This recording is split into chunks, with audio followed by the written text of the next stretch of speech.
basically as the process of coming of age, they look to try to understand the public world around them. And when they look to understand it, they try to see, what are all of the structural conditions.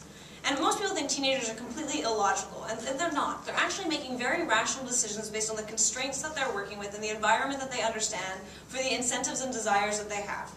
And so when they're looking at a lot of social spaces, they're like, okay, how can I be cool?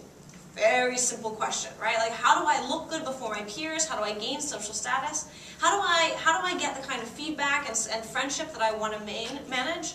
And part of it is, as they engage in this social media, they come to it with all of these expectations, these social ideas. Not with a preformed understanding of public life, but with an understanding of friendship being important and driving a lot of their social participation. Part of why they make themselves, or put a lot of data out to be publicly accessible, is that they want to be seen as very cool to their peers.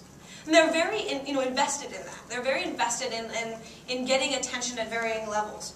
And the challenge is that you keep coming back to them, and when I interview them and I talk to different teens about how they manage privacy, they'll talk about how it's really important that they get to see, that their friends can see them, but really important that also those who hold power over them can't see them.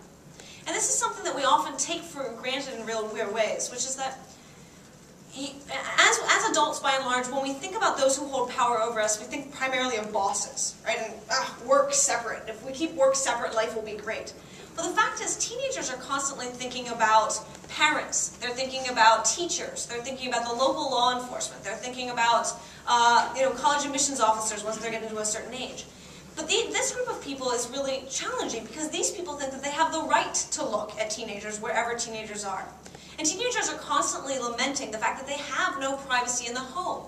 I found it really interesting in my fieldwork that I kept coming back to teenagers saying that home was not a private space, but online was. It's like, okay, whoa, where does that come from? Where is that logic? And part of it is this mindset that, my parents feel like they can come into my room whenever they want, whereas I have to do games to blockade them. This is not new, right? We had nice little signs we put on the room, keep out, right? This is this ongoing process of trying to actually control space. The same ends up happening online, but we see this constant move. We also see parents saying, well, if it's publicly accessible, I have the right to look. And teenagers being like, no, you don't have the right to look. This is my space. And this is where we get this really interesting tension playing out.